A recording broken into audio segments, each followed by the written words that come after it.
Columbus is my home.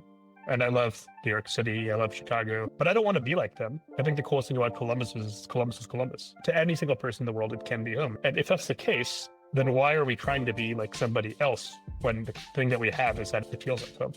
And what prevents us from becoming these superstar restaurants? Because the people that I've worked with in restaurants that are from Columbus or Ohio, they're there for a very strong reason, and they have a lot of passion, soul, and they just need some attention to help them understand and focus on how to get to where they want to go.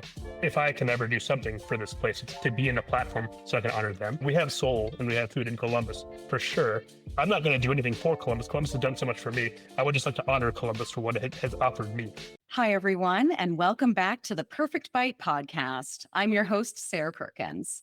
Just because a dish is well executed, it doesn't mean it has to feel stuffy. In fact, you can have culinary school and Michelin-starred training and focus on making eating the most fun part of the day. That's what today's guest is really all about, putting the fun back in dining, whether it's fast casual or a 12-course tasting menu.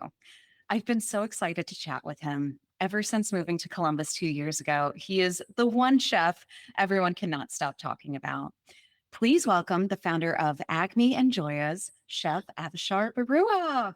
Avishar. Hello. Oh, Thank you so much for having me on. I am so happy to talk with you. Thank you so much for taking the time. It's funny because we're probably like a matter of 10 miles away from each other right now, but we get to connect here and we get to hear about everything you're doing in Columbus, but really just how that affects outside of the area too, and everything that you want to keep doing. So I'm excited for people to hear your story. Your food's incredible. And your spaces are also super, super fun. We have good teams in design and in the kitchens these days. So it's really a testament to their hard work, I would say. Oh, I mean, honestly, even your bathroom at Agni is really fun. That was actually the only thing that I did was the bathroom. So thank you. I'll take that as the compliment. I've been told to accept compliments this year, so I'm trying really hard. I know. You know what? That's also a Midwestern thing. Sure. We'll be like complimenting you. And then you're like, well, actually, here's all the reasons why I shouldn't. Yeah, I think I learned this year that if somebody's taking the time to compliment you and you deflect it, it actually is like you kind of insulting. So that way I can justify actually receiving it as opposed to being like, oh, no, I don't deserve it. I know. Being in a place of receiving, we all need to be better at it for sure. For sure. Well, I always do love to take things all the way back to the beginning here. Tell us when you first fell in love with food. What was eating and cooking like in your household growing up? Sure. I think the interesting thing about my life is that they're actually different moments. I have been eating my entire life, as many of us have, whether we like to or not. I would say my palate had certainly changed from growing up to like college era. I didn't really care too much for food as a kid. I liked candy and junk food were my two favorite things to eat. It was so bad that my mom would actually have to like take rice and make it into a bowl, shove something inside of it, and just lay them out on a table. And she'd be like, well, he won't starve. He'll just eat it as opposed to starving. My favorite memories of growing up eating was, I would say that I used to get tasting menus all the time because my mom would put them into little balls of different things. And my aunt would be like, man, your kid is so spoiled. Like, you just put this food out for him and he gets to eat it, whatever. She's like, well, watch. We won't force him to eat. He'll just eat on his own. And I found a way. I did find a way to not eat, though. Instead, I ate candy.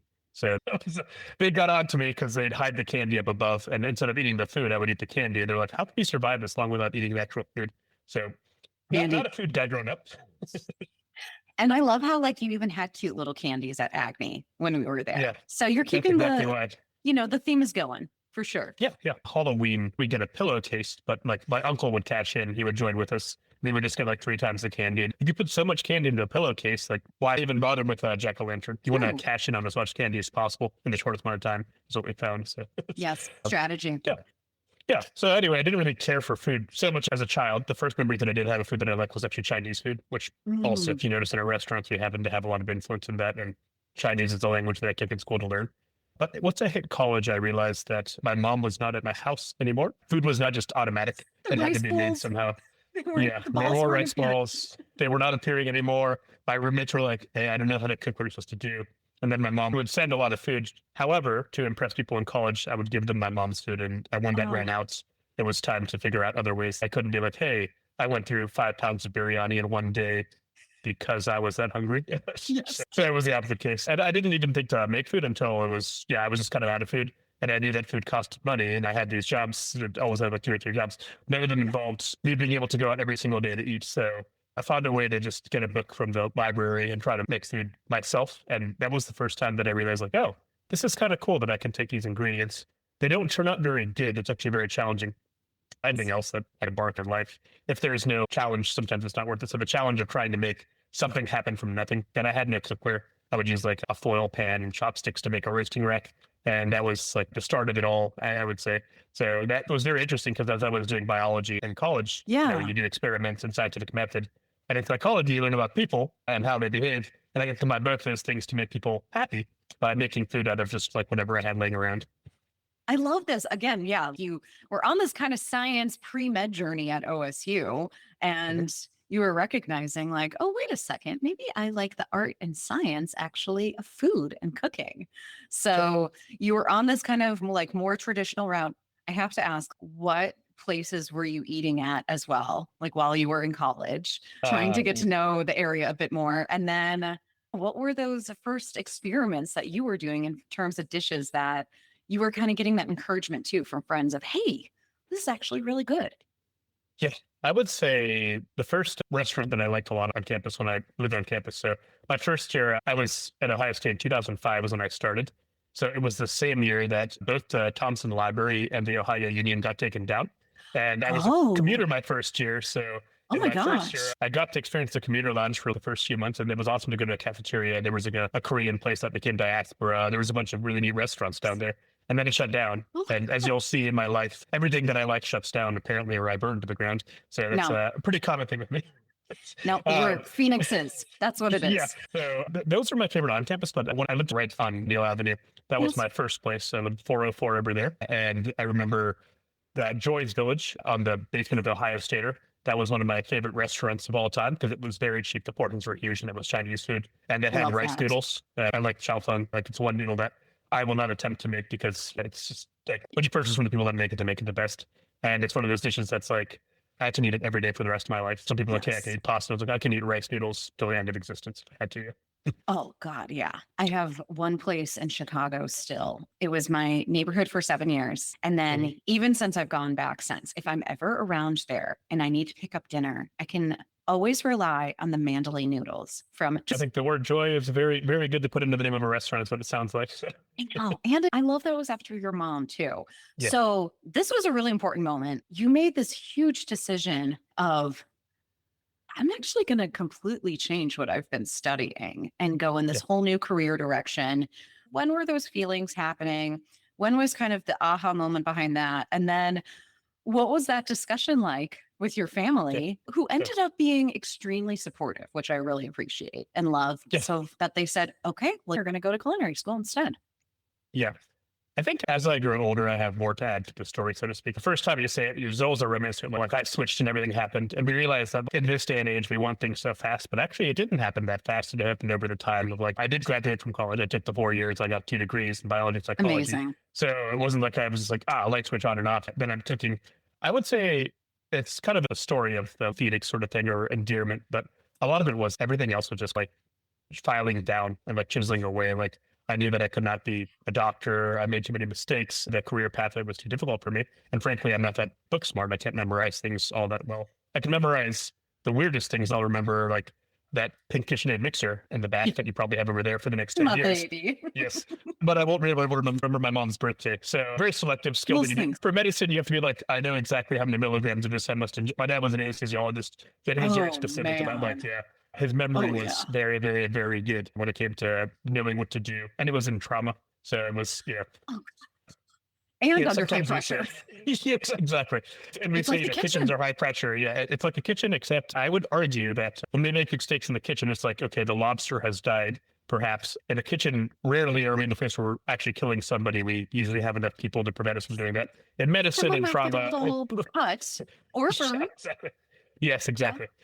And what I found is the goals were different and the forgiveness was a lot bigger. And this way, what I found in cooking was that my mom's food process was something that always brought us together. And I didn't really know what I was looking for. I knew what I wasn't looking for. And I knew that I wasn't academically gifted. I'm not athletic. I'm not like a sports star. Well, the only thing that I was good at, and which explains this headset, is like video games were always I liked them a lot. Yeah, video games and hard video games, challenging video games. I loved them all when I was a kid. And my mom was like, no, you're never going to be like there's never a future to be held in video games, which I now just I Now disagree with. And if you could be like making I could have millions been on a streamer. Twitch. Yes, I did exactly. So much could have been the case. My options were like, there's doctor or nothing. And then it was like less than nothing. Gamer wasn't even like, it didn't even exist as a category. But food was something that my mom was very good at and my dad appreciated. And I realized that if I made something for somebody and they could eat it, it was me being able to express something towards somebody in a way that was good. Also, the third thing about it, I'm very bad at art. I cannot draw. If you've seen my handwriting, it is the worst handwriting you'll ever see. My drawings still look like, you always know that it's my signature that I drew because it looks terrible and it makes you laugh. And then I realized that humor was also a thing that I had. So I was able to laugh at myself. And with food, all these things kind of come together because you get to have a moment with somebody, you get to talk about something, you get to relate to them. And is it serious? Yeah, but is it all that serious? No, it's just like, hey, we get to hang out and chill. Getting there was a hard journey that I had no idea. I was like, maybe it's something I want to do. I worked at my brother's restaurant my sophomore year of college. That restaurant, it opened and closed within the same year. So I started as a server, and it was cool to be able to interact with the guests and change their day for the better, to get to see that you're having a tough time. And that can just add like a little bit extra ice here or top you off a little bit more than expected. And you'll have a great day. And then I moved to the bar, which I don't talk about a lot, but it was really fun to be bartending because I got the direct guest interaction. And it was almost like chemistry. I was mixing things in front of people on the fly and just putting out stuff. People were like, wow, that's so good. What is it? And half the time I didn't know what I was doing. And then the other half of the time I made it up. So there was no actual creativity going on to survive. Yeah. But to see what it did for people is like if you put on a smile and you tried your best and someone would say, hey, maybe I don't like this, but I could listen to them and make something better for them. It was really cool to be able to have that face-to-face interaction. And then the kitchen drew me because I saw that in the kitchen, there were so many people working towards a common goal and everybody was very individual in their success. But if one person did not talk to the other person, did not talk to another person, then the person who was receiving the food wouldn't have a good time. And like, I thought it was so cool that you had so many different people, from the dishwasher to the line cook, that were all from different backgrounds. I'm somebody that I don't believe that I fit in a lot growing up. Everyone was always like, you're not this, you're not this, you're not this, but nobody was able to tell me what I was. So it was cool to see so many people that were like, hey, we don't even really care where we're from, but we're going to make this experience happen. That to create something that is ultimately going to be consumed by another human being. Like you can ingest it and not die. That's so cool. And then they pay you for it. Like, I don't understand what could be better in life is you get to do all these things together. You get to make somebody have a good time. And my favorite part about that specific restaurant that I work at, the restaurant's name was 8. And the chef that opened it up, his name was Ben Grant. And he had some line cooks, some sous chef named Josh Dalton. And it was a very interesting history that I have with how I started with cooking. I started cooking in Columbus with a lot of the people that were like the veterans, the heavy hitters in Columbus. And it was really cool to be part of the end of that culture and then start at the beginning because they would always undersell. They'd say, hey, this is pot roast. And I was like, man, this pot roast is so good. And this gravy is amazing. And it ended up being a burgundy braised short rib. It was a very popular French cuisine, but being sold as like, oh, here's just a piece of pot roast. And I loved like just how they made it so easy for someone to enjoy. Like when we did the mac and cheese, we would actually do a bechamel. We wouldn't do just like evaporated milk and American cheese. It was all the steps of service. We would cut all the vegetables. We'd make demi-glace. All of those things were so cool to see as my first kitchen. We had nothing over $20. And I remember it was really hard. It was really hard work, but to watch like our dishwasher bone out a semi-boneless Cornish game hen and made their Cornish game in whole.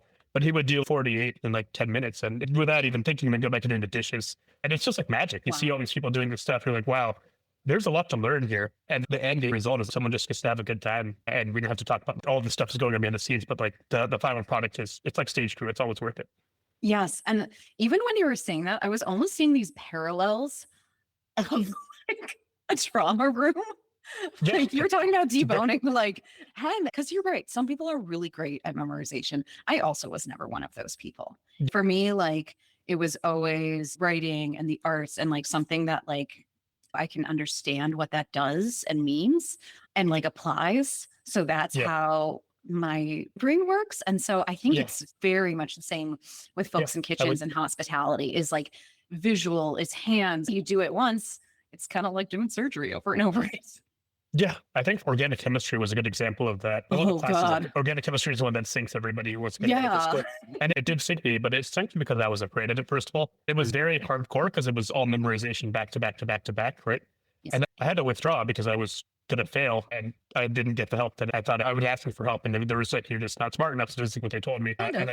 Isn't that so nice that you're just like, no, that's not really, it's different. Smart. They weren't wrong. I'm like, hey, I can't memorize this material. That is correct. But what happened is when I pulled out, Amazon was just starting and I just typed in like organic chemistry books And there was this book by this professor, and it was like a 125-page book. And I read that book, and in the book, it was like, it's actually not about memorization. All you're thinking about is like how these electrons move. So if you can just make this arrow into this arrow, just think about that and nothing else, and the rest you'll figure out. In a separate time I Wow. took, okay, I got an A. So it's just interesting. Like, it's not always about what you think it is. Sometimes it Yeah. could be like maybe the way that you're being taught it is different. And in the kitchen, every single moment, every single day, you're like, hey, here's a new problem I'm faced with, and how do I solve it? And you can choose to get frustrated by it or throw up hand if you want to, or you can Right. say, oh, well, there is always going to be a way if we choose to think about it differently.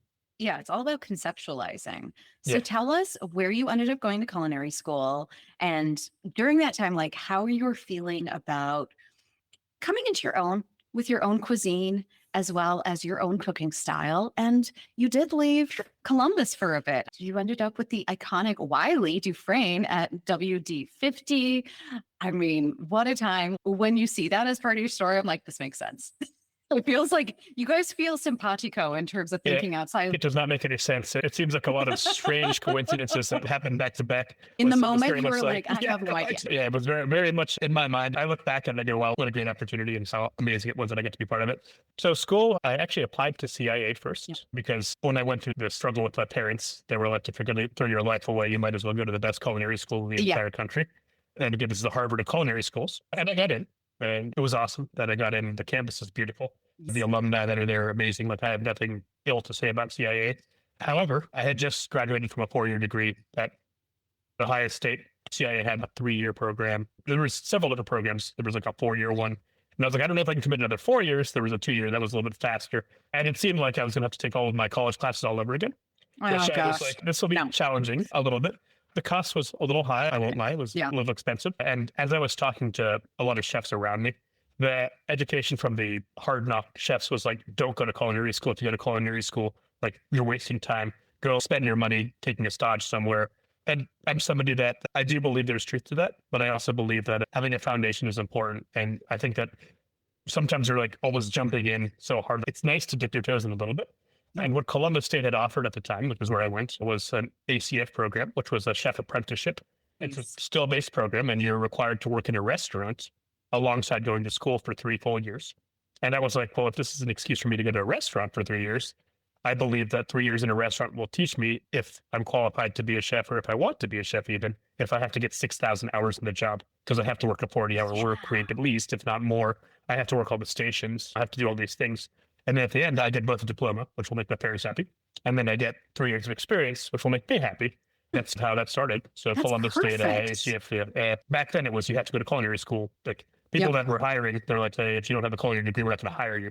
Yep. So it was a weird transition time. And, most of my life was also spent in the 90s, I would say. I thought it was neat. That was what we were part of as well with culinary. Was it's either you go to school or you don't. Not like, hey, you can go to school and also work. And I thought it was weird because even in medicine, like, you go to medical school and you do a residency, right? And your residency is when you get beaten up on, and then after that you can do a fellowship, and then you get to start working. In restaurants, it's like, hey, just get in and do your stuff. And depending on where you want to go, I think having as much perspective as possible is probably useful. I say that now because it helps you understand yourself. And I think a lot of what I'm asked is, a lot of people want to hints because they want to know what they should do if they wanted to cook. Right. And I would never tell you what you should do, but I can tell you what I would have done differently. Is I would have spent a lot more time reflecting on myself and seeing what is the best pathway for me, not just because somebody told me, or like a chef that I respected said this is what they did, because the chef that you respected never had access to AI or the internet. So it's like, it's a different time and different place. You have to be honest with yourself along the journey. I think that is such a cool program. And I really Yeah. hope there's more like that these days, because like you said too, we are also entering this period where you're seeing a lot of folks making that decision. Is a 4-year degree really worth it anymore with all the student debt that we end up with versus Mhm. going into something entrepreneurial or going into the trades? We need people in the trades. Yeah, for sure. This is a When I call. went to Columbus State, yeah, I had to correct. When I learned there too was like, because I had a job, I made money, and that money let me pay for my Yes. school. So it wasn't like Brilliant. an outstanding debt. It gave me a new perspective because I went to the Ohio State University, and then I went to Columbus State, a community college, and I received a lot more like support amongst the staff at Columbus State and the classmates there than I got in 4 years at Ohio State. Oh, Not to man. say that one is better or worse. It's just, I think they have their own benefits for sure. Yeah. For sure. I got to hear about your New York days. So, Sure. how did you end up at WD50? What were the times with Wiley like? And how was it getting out of Columbus for a bit? Yeah, there's a key part in between Wiley and Columbus that was actually the reason that I left Columbus. But not really the reason, but part of the encouragement. I was a big cookbook reader. I think cookbooks are the way that you get to meet chefs throughout without being chefs. And as I get older, it's cool to see you get to contribute something via text, which I think is amazing. Yes. So there was a book called Mission Street Food, and it was a book about a restaurant in San Francisco. It was a food truck, and then it was a Chinese restaurant called Mission Chinese Food. And the book's forward was written by Anthony Bourdain, and then the author, Anthony Minton, Taryn, his wife, was actually a professor at Ohio State. But the Oh my book gosh. read really well. Yeah, it was really neat to see. He was a Burmese immigrant. They were like, "Hey, we're just going to make stuff happen together." And this is like pre-mission Chinese food. So it was cool to see the origin of all these people that came together and their story. And there was a chef that came on. His name was Danny Bowen. He came on a bicycle with a knife. So the book says, I don't know if the book's learned, but that's what it said. And he was an Oklahoma kid, an adopted Korean, whose nickname was Danny, who wanted to make Chinese food, being from Oklahoma, which is pretty wild. And my nickname was Danny, and I was Columbus, Ohio kid. And I also like Chinese food, and nobody would ever teach me how to make Chinese food. And I was like, oh, this is so cool that this restaurant's doing this thing. And they opened up in the Lower East Side in Orchard Street. And I saw an ad on Craigslist for openings, which is funny because I was like, why are they using Craigslist? And in my mind, I was like, what a wild thing. Maybe I can go stage there. Yes. So I send a letter. I still have an email from Angela, the chef back then. It was weird because when you send a message in Craigslist, they never give you your email address. Weird, anonymous. So it was very sketchy to me and probably to her. But I was like, hey, I'm from Columbus, Ohio. My nickname is Danny, as if they would care about any of this stuff. Yeah, you're like, If look they at were all this. they were looking for a line cook. They're like, we need somebody to work the line. Like, we're looking for help. That's why we're using Craigslist out of all the things.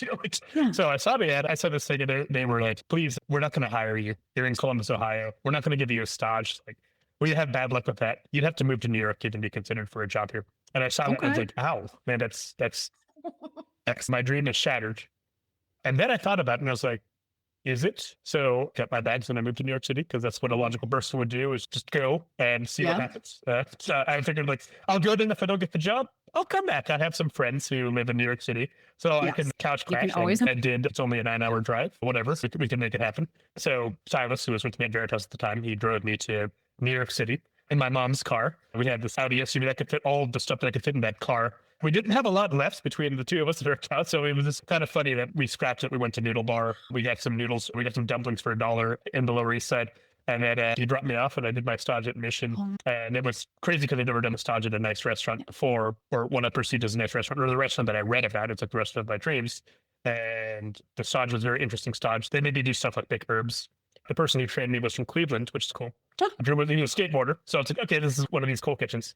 The line chef said, hey, I need you to go and buy salt and vinegar chips. And I was like, oh, he's hazing me. I have to buy chips for him because he's hungry. And I came back and he's like, what took you so long? And what took me so long was I didn't have cash. So I had to find an ATM. I made it happen. I came back from a day with the chips and he's like, oh, thank God you're back. It took you so long. He's like, yeah, I need it for this dish because they had a dish that was anchovies and salt and vinegar chips, like bread and salt and vinegar chips. Oh my gosh. Yeah, so it was wild. Like my mind had made up all these decisions. Yeah. And I failed that task. I failed miserably because it was like a half an hour late, but it was Mission. It didn't matter. We moved on. And at the end of the shift, they're like, hey, come back tomorrow. And I did another day. They put me in these various tasks and they gave me the job. And they said, hey, you're hired. Danny was there. He's like, welcome to New York. It was so cool to see him. Danny. Yep, Danny and Danny. I met some really awesome line cooks that are now chefs at their awesome places and that were there since the beginning. It was really a cool time to be in Mission. Danny had just gotten the James Beard for Rising Star Chef, which was insane. And like the energy of that spot was wild because all the celebrities that, you hear about, they would go there. Like Brad Pitt, like everybody, like Anthony Bourdain was there. All the celebrity chefs and all the celebrities themselves, they would all visit Mission. So it was a wild time. It was a wild month because it was about a month before they got shut down by the Department of Health again. So my first day there, when I got the job, I was folding dumplings in the basement. I didn't know how to do it. The dishwasher showed me I still couldn't do it. It was like, I was like, what will happen? I'm going to lose my job on the first day.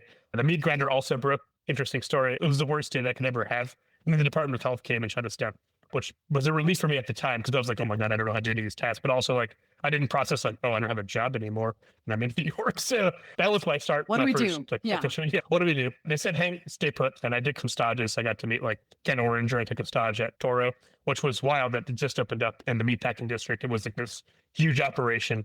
And I got a job after there and I was like, and now I'm going to hang out for Mission. But it was so cool that when that one day that both the chefs made time and I got to ask them questions about food and what they thought about. And it was like, the person that you think is going to be the jerk to you is actually like the nicest person in the entire world. And the person you think is going to be nice, like some people in Columbus were not as nice to me. So I felt like really welcomed by these chefs that I had like almost worshipped them. Like I read all their books and seen their history. Like I knew Alex Stupak worked at Clea, which was Ken's restaurant. So it was cool to connect all these dots and to meet the origins. And they were like, yeah, we're just chefs in New York. They were not like, hey, we're better than We're you. just We're worse than working. you. Yeah. We're just working. That was the beginning of it. And that's what made me want to stay when I didn't have a job. I was like, I do want to say what's going on here because it seems like people really care. Mission reopened and I was there for a month and it shut down again.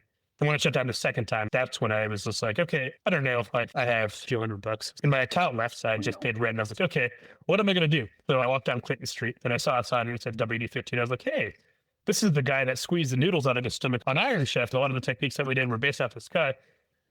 How do you get into here? And I walked in and Griffin was there. She was a liaison for the front of the house and guest relations. And she was just like, hey, I'm sorry, we don't have any openings available. But if you want to sit at the bar, we can put you at the bar. So I took a bar seat, sat at the bar. The bartender behind the bar looked kind of like me, which is weird. And he looked at me weird and he's like, are you Bengali? And I was like, I am. Are you Bengali? And he's like, yeah. But anyway, we went through the meal. I got to have the whole tasting menu. And they taught me one really cool thing is I was a solo diner. So they sent me a bonus course because they appreciate when you come by yourself. So I got to have a classic Alex Stupak dessert. It was really, really neat. They sent a second dessert. Like, why am I'm not worthy of this stuff. This is so cool. At the end of the meal, they took me for a tour of the kitchen and he introduced me to Chef Wiley. He's huge. He's very tall. Very tall man. Yeah. He's a very tall man. Yes. He's exactly as you would imagine. Very, very tall. He's got a great personality. Very quick sense of humor, which I caught on to, luckily. He said hello. He showed me around and I left. And I was like, wow, this is such a cool kitchen to see that they are doing all these things this many years later. What an awesome restaurant this is. And then I thought about it and I went home and I was like, well, the month is paid for. I paid rent. I don't know what the rest of the month is going to look like. Right. But maybe I can take a stage at WD. So I called to see if I could do a stage and they said, hey, we don't do stages unless you do a 1 week. In this case, if you could do 2 weeks, then we could do it. It's an unpaid stage. You have to come and do this thing. Right. And I said, well, this is a great opportunity to learn from one of the people that in my eyes, I was like, when am I going to get this chance again? So, I took it and I did 1 week in savory and 1 week in pastry. And there was no openings. There's no jobs available. So when I was doing it, there was no expectation I was going to get a job at all. I just wanted to learn. So my experience was like, let me just do everything that I can to get the most experience in here. And I got my ass kicked left and right. That's one of the things that you learn about in fine dining. Perfect isn't just following the instructions. It's asking, like, what are you looking for, chef? Like, what do you want to see? What's acceptable? What's the threshold acceptable? And what's unacceptable? Do not present things that are unacceptable. On the threshold is at your own risk. Hide that in your station for when you run out of stuff, but do not let them see that. I didn't know it. Nobody taught me any of this stuff. I grew up in Columbus, Ohio, and I was a chef at my own restaurant, but I didn't have somebody to say, hey, you're doing this wrong. I was just kind of allowed to do what I wanted to. And that was very eye-opening to see, okay, when you cut a cucumber, it's a small dice, like you can't have this part of the seed and it's got to be completely even because it's a garnish for a dish. That's why you do it. They won't tell you that. They're just like, do this, and you make sure you do it. When you make your way to the service kitchen, you see why your hard work makes a huge difference. And it was wild. I felt so humbled every single day. I was like, why am I even here? Like, I don't deserve to be here. It was real boot camp. It was very intensive. Yeah. And my degree in psychology was very helpful because I could see that. I could see I'm not this person and this person isn't this person either. And in this time, it's like, how do you know when you're dealing with somebody who's a victim of somebody else's abuse? That's what we're working with. And that's the person you work for. It's a really tough place to be in. There was actually weird moments of relatability where you're like, hey, we both don't feel great. This kind of sucks. And I believe I was able to befriend most of the staff there. There was a few people that hated me initially because they put me right into garde manger. I didn't start in the prep kitchen.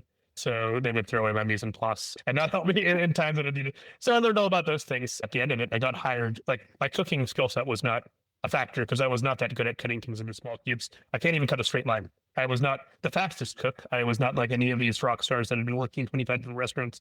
I still had no idea how I got that job, to be honest. But I think it was your determination. I think it was your ability to connect with others and the fact that like you weren't going to give up. And even during this conversation, you have such a beautiful ability to be vulnerable. And I think people connect with that. And they say like, this is a good person, or this is a person that wants to try really hard. And I think even when you're like, well, I didn't feel like I was as good as anyone else, that doesn't matter when you want to work hard at it. So again, you were kind of like, wow, I threw myself in the fire. And it ended up being a really beautiful fire for you. You learned a lot. You made incredible connections. And it sounds like you were becoming yourself almost very fully during that time. Yeah, I think I was learning what I was not would be the best way to describe it because it's very challenging. Inside, you're like, hey, I've read these books and I've done these things.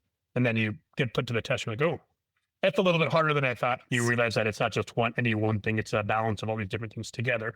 And truly, I'm grateful for all of those things beyond the recipes and beyond like the experimentation, beyond Chef Wire. It was so nice that I could be part of a place and time. And that was the same year that they did like the Galanaz dinner, where all the chefs came in because it was their 10-year anniversary. Oh, it was also the same year that they got a James Beard. Yeah.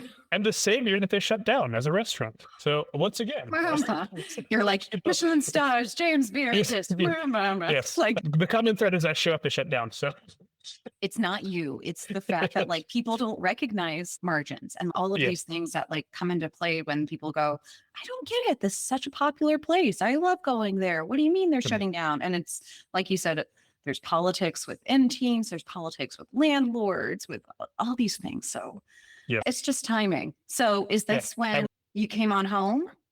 Yep, kind of. So there was a little bit of a stint in between where I moved to Miami. But in that time, I was just taking notes in my head, like, what do I want to do? Am I going to open my own restaurant? Am I going to get a job? And as this is going on, my finances are dropping and dropping and dropping. So there's going to be a category where it's like I have to make a move somewhere, whether I go work somewhere or whether I open up something. I was like, okay. Well, I've now worked at a Michelin-starred restaurant. I did above and beyond what I thought I would do in my short time in New York. I came back to Columbus. I figured, okay, now might as well just open up a building. And like a week before I signed the lease, I got a message on Facebook. And the message on Facebook said, hey, are you interested in helping out a local Columbus group? We're just trying to get better. We need some help in a restaurant. And I was like, hey, this is Middle West Spirits. And I was like, you made this whiskey in Ohio? You can't make whiskey in Ohio. They're like, actually, you can. Here's the laws on it. And I was like, wow, these guys did their homework. They did their studies on this stuff. They didn't just say, I'm going to open up a distillery. They're like somebody that had a heritage to it and then made something that tasted good in Ohio. When back then the craft beer movement and the craft distilling movement, it wasn't like huge. It wasn't like there was a lot going on. So to be able to have something we were proud of in Ohio, like locally in Columbus, I thought that was really badass. And I was like, when I at least do a service to come and see what's up over here. I looked at the building and there was no roof. And they're like, we're going to open up a restaurant in 4 weeks. So that's how I got signed up to do service bar. Whole place. And the people there are passionate about the product. Yes. It's grained to glass and I get to see it and be part of it. I think it's interesting too, like during this time, again, you're at this place where, so if you look at the menu today, beautiful, but like very Americana. You're in the middle of Columbus and you're like, let's make some food that people want to come have with some great drinks. You're thinking simple, but you went outside the box here. So this was the moment that you did the famous cheesy brisket crunch, which is your version of a Taco Bell dish, which I think is so fun, but you made it fine dining. Now, tell us the inspiration behind this here and like why this took off so much. It then got the attention of Food and Wine. And you were then on season 18 of Top Chef. And I was like, oh my God, the Portland season. I remember this. Yeah, I think it's one that everybody remembers because nobody had anything else they could do in 2020. It was like you had to watch during the pandemic. It was the rough season. So tell us about how this turned into almost like this ball that just started going down the hill for you. The ball was interesting. I remember that before I left Columbus to go to New York, I did an interview with Columbus Monthly, named Kristen Schmidt-Bramala, and she to say the category of people that cared so much about the food and really wanted Columbus to succeed. And she said, hey, what's the dream with Columbus? And I said, Columbus is my home. And I love New York City. I love Chicago. I love all these places that I go to. But I don't want to be like them. I think the coolest thing about Columbus is Columbus. Like my parents came from not Columbus and they found a home in Columbus. To everybody, to any single person in the world, it can be home. Yes. And if that's the case, then why are we trying to be like somebody else when the thing that we have is that it feels at home? And what prevents us from becoming these superstar restaurants? And I was like, well, a lot of chefs would say, and this is my first time where I just publicly disagreed out loud. And a lot of chefs said that Columbus is not capable of becoming a food city because of the people. And the people means like the staff. And this is interesting to me because this is being said by chefs and owners. And I just said, what? Isn't it your job to train? You are making an excuse for not training a team to be good or better than you. Because the people that I've worked with in restaurants in New York and Chicago that are from Columbus or Ohio, they're there for a very strong reason and they have a lot of passion, soul, and they just need some attention to help them understand and focus on how to get to where they want to go. And they're treated like dog meat because they're from the Midwest sometimes. But like that's the excuse you want to make for them. Like, oh, you're just not going. You don't have good enough palate. You don't know how to do this well enough. And it's like you're from the couching state. Or maybe we're just not challenging people enough or give the opportunity. I think opportunity and education are the two big ones. And I think those are the questions like, why not just start with that and say, hey, what do you want to do? And how can I get you there? Instead of Yes. like, you can't make pasta in house because Ohio will never take it. I was like, why are you making an excuse for the whole state of Ohio? Now you're the representative. Like, when things go wrong, you blame everybody else. When things go right, you take the credit. And I think that's very challenging. I had a hard time relating with that. My best hope is that the people that have been in Columbus, the people that have been in Columbus this long, like I love to go to the restaurants and those strip malls like Mealy and like Kwong and Main Moon, these spaces that I go to, I hope they get the credit they deserve because they've been doing this for over 30 years and they don't get to go on Top Chef. They don't get to get on like Food and Wine. If I can ever do something for this place, it's like to be in a platform so I can honor them. That's what makes Columbus awesome is I can bring people and show them 25 different spots that they wouldn't be able to find in their own cities that, hey, maybe they don't have an amazing water fountain when you walk in or something, or like the best service or something. But when you say food, like, yeah, we have soul and we have food in Columbus for sure. I'm not going to do anything for Columbus. Columbus has done so much for me. I would just like to honor Columbus for what it has offered me. Because if it wasn't for my Columbus background, my Midwest background, I would not have gotten the job at WD-50 because I wouldn't have been kind. I would have been a jerk. I would have been like, I'm this asshole line tech that's just trying to climb to the top. Instead, I offered like grace to people. That I learned in Ohio. It's that conversation isn't discussed enough. Like all the other stuff, I love being able to calculate how many grams go to everything. Nothing actually more than smashing a burger on the flat top. Those tacos that I made, like not only did they get on Food and Wine, I made a TED talk about them. It's so cool that I get to have all these experiences. And I always try to remember where I came from. And it was here. Like I was born and raised here, right? And as a Bengali American, it's also the same thing. It's like, hey, where are you from? I'm from Columbus. Where are you really from? Like, I was born in Columbus. I've learned to accept that people are genuinely curious a lot of the time because a lot of the time they are. So then I'll just ask the third question. If the question you're looking for, like, where did my parents originally come from? Because I'll give you a little bit of story with that if you'd like. And then once we're okay being ourselves, now we can move forward and contribute to the positivity and the uplifting of the city because there's so much that this place has to offer. I believe it because I've seen it from people that are outside of Columbus, not because I'm from Columbus. It's a very strong bias, but what I see from bystanders or chefs that I bring into the city. And I love to collaborate with chefs from outside of Columbus because when they come here, they like the city. So how come we're making an excuse for somebody that you're too afraid to invite to your own home? That's all the stuff that I think every time I've challenged Columbus, like in my case, well, what if I did like a Taco Bell, but not a Taco Bell and charged more for if I made it like paratha? What if I served a whole like pork shank that was made like in the way that the Laotian temple does in Columbus? It has fish sauce and fish paste that was made in somebody's basement, but is one of the best flavors of have in your entire world. We sold out of it at Service Bar, a distillery that was very fancy inside. And it just shows you like the people here, they do care and they are awesome. I see that more often than not. It just seems sometimes we choose to focus on the things that are not so awesome. So I think that the small things make a huge difference sometimes. I would prefer to like focus on the stuff that's awesome, you know, and that's one of the challenges these days with these things is like, how do you do that when you do these restaurants? But that's what we've done. Like if you want to say, hey, Avishar, it seems like you've been inspirational or successful. It has got very little to do with me. It's got a lot to do with the people that I surround myself with.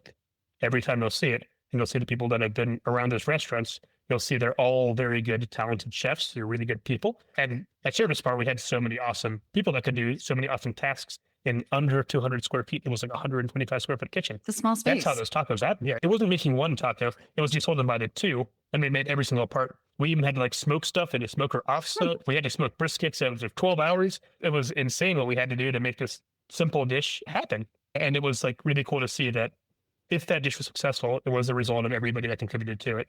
It wasn't like, hey, I'm just trying to make Taco Bell. There is something special here for sure. I have to ask, so then as you decided to become a founder of your own businesses, so much beauty in terms of honoring your mother, your family, the things you love, but you do it all again with this sense of like fun and friendliness. So you've got Joya's. God, I can't get enough of that chicken sandwich. Thank It's you. really, That's a fun one. it is so messy and I love it. And just this fast casual feel. But again, it's not this type of food that you're like, well, I can find that anywhere. Or, oh my God, that's weighing me down. This is too much. And then, oh my gosh, when we finally went to Agni in April, oh my goodness. So this was for my sweetheart Tim's birthday. And it was so special. So you had the Happy Meal course during that time, which was so fun. And every other course you did, you also don't skimp, which I love.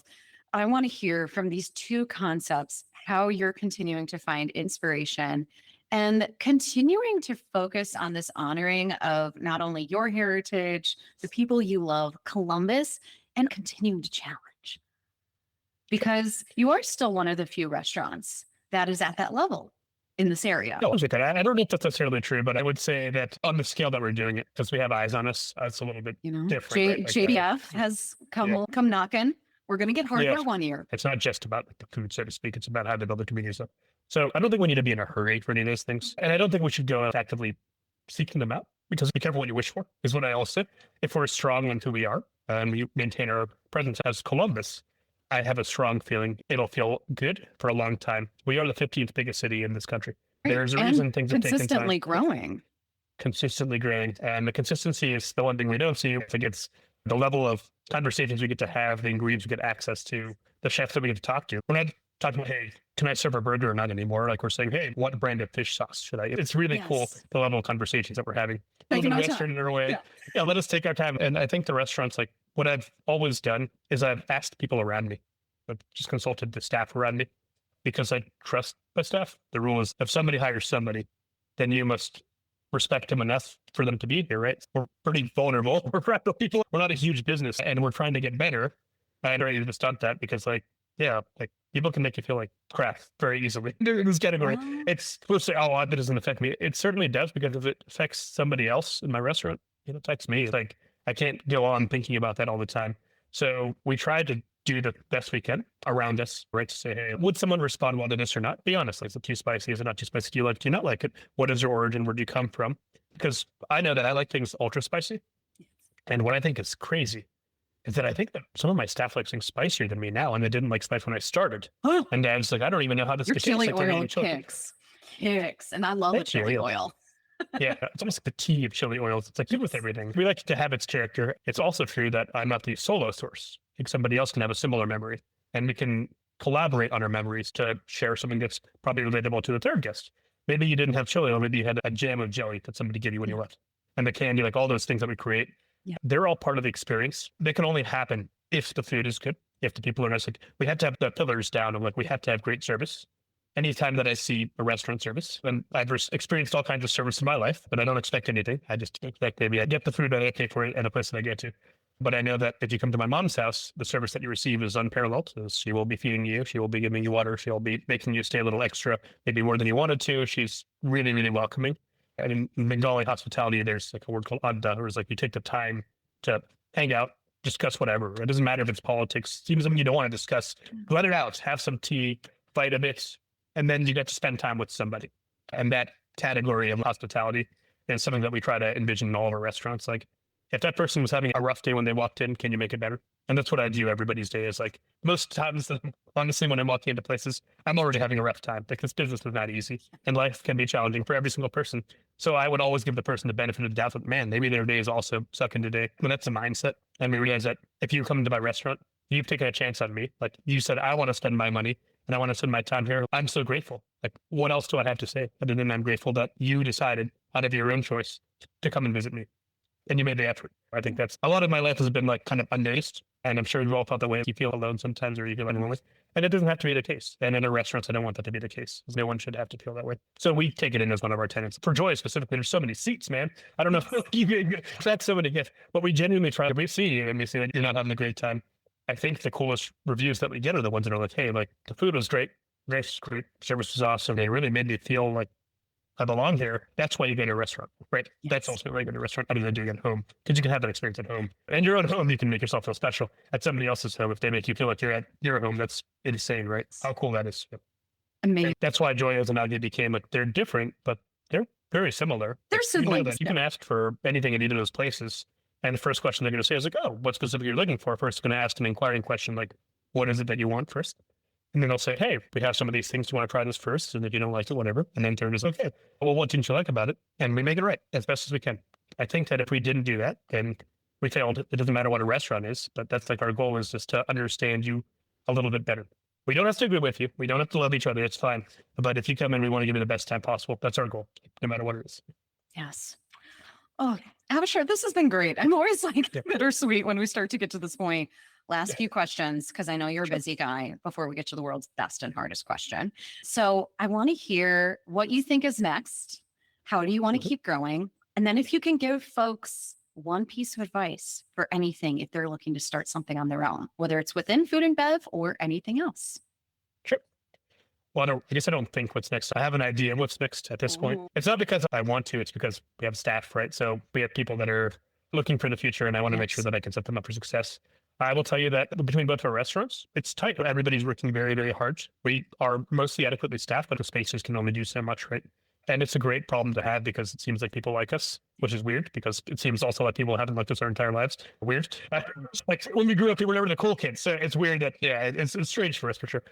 So You are as now. we grow, yeah, as we're growing up, we think, what can we do that's the best to make everybody's job in life a little bit easier? Because I believe in smart work. I believe in hard work. And what we want to do is feed the most people possible in a reasonable manner.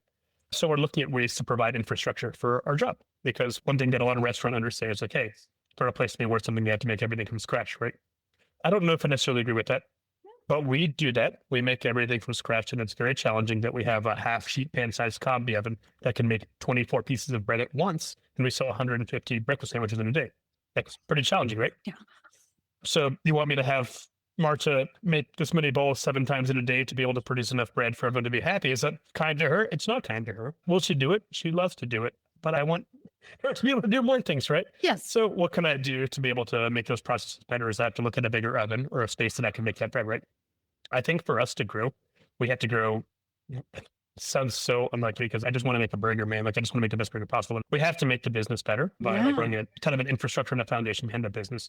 So how can I make a consistent product and a scale for my restaurants? How can I sell to other restaurants?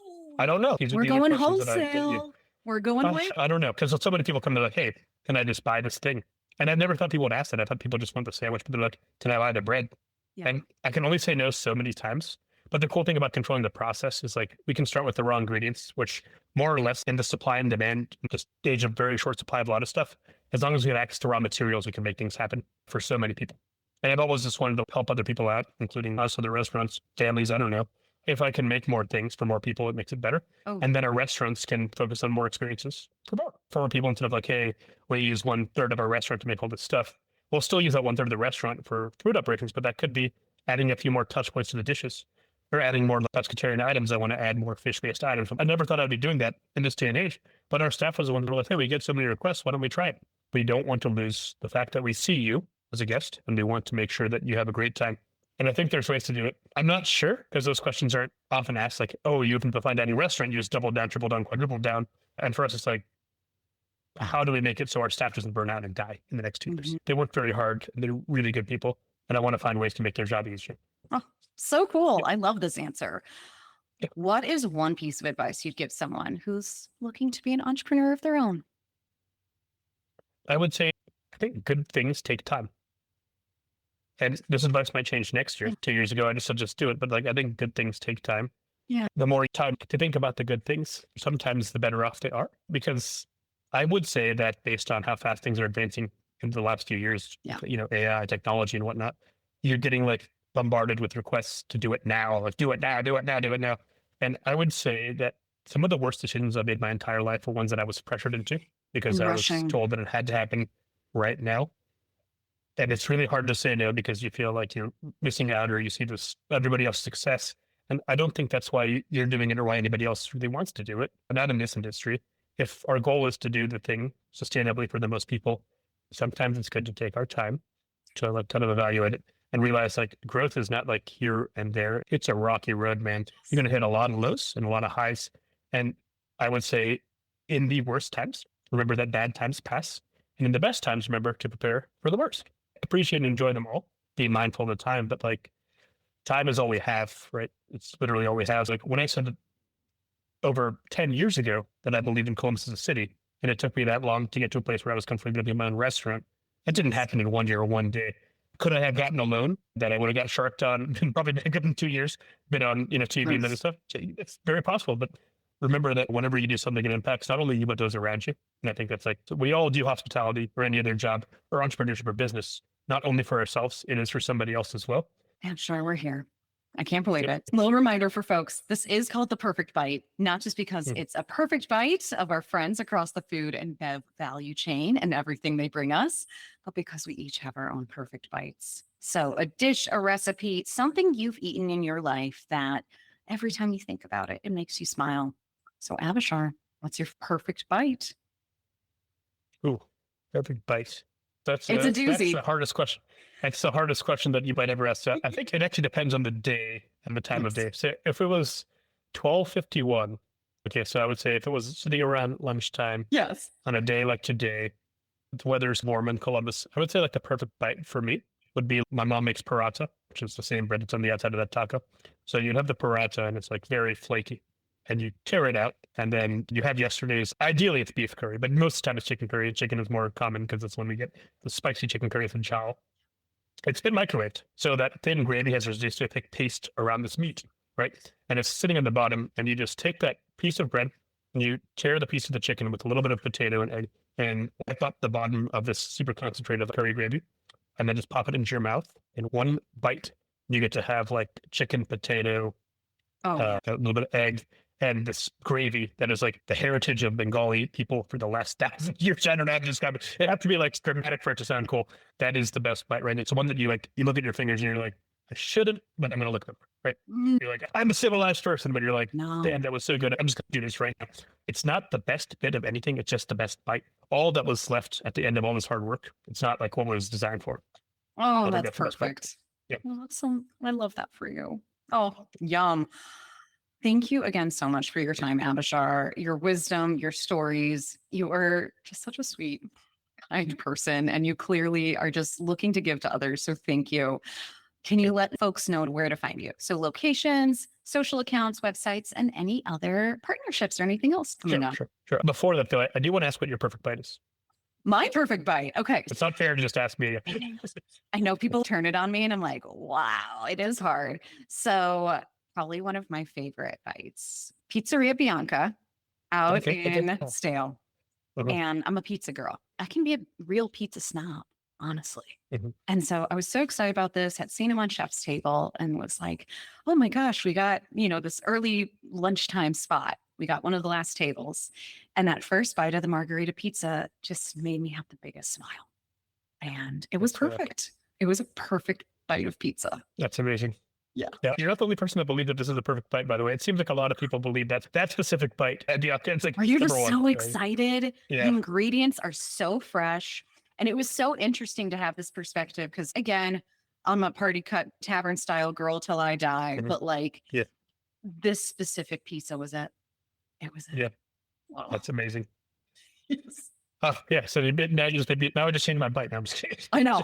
Uh, but I think, yeah, her restaurants are group is called Seriously Fun because we are both serious and fun. Yes. So serious fun hospitality is our thing.